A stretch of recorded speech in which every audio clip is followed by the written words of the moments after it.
ഞാൻ ഇന്നിവിടെ ചെയ്യാൻ പോകുന്നത് കൂർക്കയും ചെമ്മീനും കൂടി ഒലത്തിയതാണ്. അതിന് ഞാൻ 1/2 കിലോ കൂർക്കയും 1/4 കിലോ ചെമ്മീനുമാണ് എടുത്തിരിക്കുന്നത്. ഒരു സ്റ്റൗ കത്തിച്ചിട്ട് ചട്ടി അടുപ്പത്ത് വെച്ച് ചൂടാക്കാം. അതിലേക്ക് ചട്ടി ചൂടായി കഴിയുമ്പോൾ കുറച്ച് വെളിച്ചെണ്ണ ഒഴിക്കാം.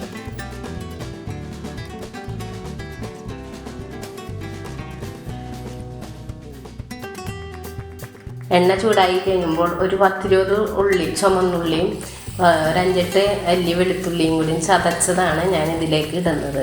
ചതച്ച് ചേർക്കുമ്പോൾ നല്ല ടേസ്റ്റ് ഉണ്ടാവും. അതുകൊണ്ട് നമ്മൾ ഉള്ളി കുറച്ച് കൂടുതൽ എടുക്കാൻ എപ്പോഴും നോക്കണം. ഉള്ളി കൂടുതൽ എടുക്കുമ്പോൾ കറിക്ക് ടേസ്റ്റ് കൂടും. അതുകൊണ്ട് ഞാൻ കൂടുതൽ ഉള്ളി എടുത്തിട്ടുണ്ട്. ഇത് രണ്ടും കൂടി ചതച്ച് ഇട്ടതാണ്. ഇത് നന്നായിട്ട് വഴണ്ടി വരുന്നവരെ നമുക്ക് ഇളക്കാം.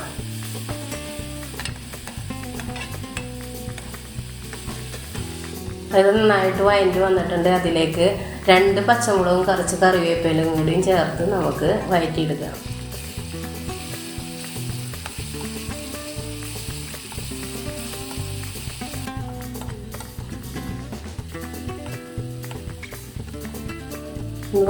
വഴന്ന് വന്നിട്ടുണ്ട്. അതിലേക്ക് 1/2 സ്പൂൺ മഞ്ഞൾപ്പൊടി ഇടാം.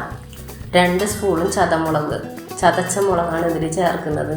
ചതച്ച മുളകിട്ട് കൂർക്ക ഒലത്തിയാൽ ടേസ്റ്റ് ഉണ്ടാവും. അതുകൊണ്ടാണ് ഞാൻ ചതച്ച മുളക് എടുത്തിരിക്കുന്നത്. നന്നായിട്ട് നമുക്ക് ഒന്നിച്ച് കൂട്ടി യോജിപ്പിച്ച് മൂപ്പിച്ചെടുക്കാം.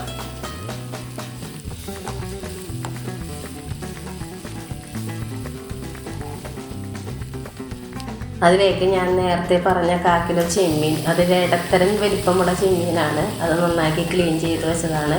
അത് ആ മൂപ്പിച്ച മുളകിലേക്ക് ഇട്ട് നമുക്കൊന്ന് വഴറ്റാം.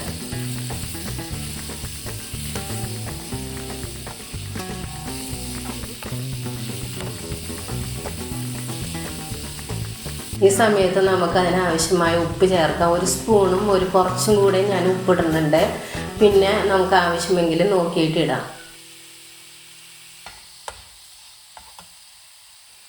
പിന്നെ നമ്മൾ നേരത്തെ കഴുകി നന്നാക്കി നുറുക്കിയൊക്കെ വെച്ചിരിക്കുന്ന കൂർക്ക അതിനകത്ത് ചേർക്കാം. 1/2 കിലോ കൂർക്കയാണ് ഞാൻ എടുത്തിരിക്കുന്നത്. അതിലേക്ക് ആ ചെമ്മീത്തിലേക്ക് ഇടാം.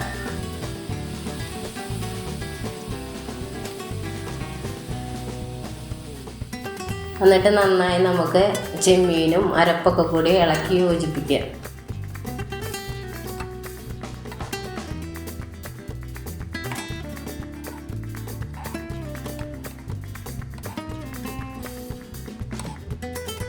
ഇതിപ്പോൾ നന്നായിട്ട് ഇളക്കി യോജിപ്പിച്ചിട്ടുണ്ട്. നമുക്ക് എല്ലാവരും കൂടി ഒന്ന് ഒതുക്കി വെച്ചിട്ട് അതിലേക്ക് കുറച്ച് വെള്ളം, 1/2 ഗ്ലാസ് വെള്ളം കൂടിയും ചേർത്ത് നമുക്കത് മൂടി വെച്ച് വേവിക്കാം. കൂർക്ക വേകാൻ ആവശ്യമായ വെള്ളമാണ് ഞാൻ ഒഴിക്കുന്നത്. തീ എപ്പോഴും സ്ലോയിലിട്ട് കത്തിക്കണം. സ്ലോയിലിട്ട് കത്തിച്ചില്ലെങ്കിൽ കൂർക്ക വേഗില്ല, വെള്ളം വറ്റിപ്പോവും. അതുകൊണ്ട് തീ കുറച്ചിടണം. എന്നിട്ടൊന്ന് മൂടി വെച്ച് നമുക്ക് നേരിയ തീയിലിട്ട് വേവിക്കാം. കുറച്ച് നേരം കഴിയുമ്പോൾ ഒന്ന് ഇളക്കി നോക്കാം. വെള്ളം തിളച്ച് വെള്ളമൊക്കെ ഇതായിട്ടുണ്ട്. ഒന്ന് ഇളക്കിയിട്ട് കൊടുക്കണം നമുക്ക്.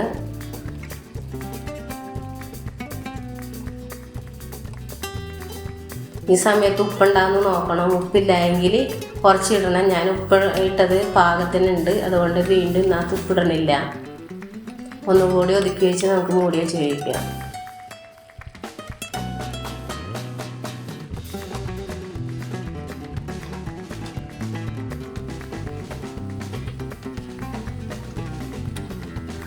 ഇതിൻ്റെ വെള്ളമൊക്കെ കുറുകി വന്നിട്ടുണ്ട്. ഇതിൻ്റെ വെള്ളമൊക്കെ പൂർണ്ണമായിട്ട് വറ്റി എടുക്കോളം നമുക്ക് ഇളക്കി കൊടുക്കാം. ഈ സമയത്ത് കുറച്ച് പച്ച വെളിച്ചെണ്ണയും ചേർക്കാം. ഇത് അടിപൊളി ടേസ്റ്റായിട്ടുള്ളൊരു കൂർക്കയും ചെമ്മീനുമായിട്ടുള്ള ഒരു ഉപ്പേരി അല്ലെങ്കിൽ ഒലത്തുന്നൊക്കെ പറയാൻ നല്ല ടേസ്റ്റാണ്. വീഡിയോ ഇഷ്ടപ്പെട്ടാൽ ലൈക്ക് ചെയ്യുക, ഷെയർ ചെയ്യുക, കമൻറ്റ് ചെയ്യുക, സബ്സ്ക്രൈബ് ചെയ്യുക. Thank you.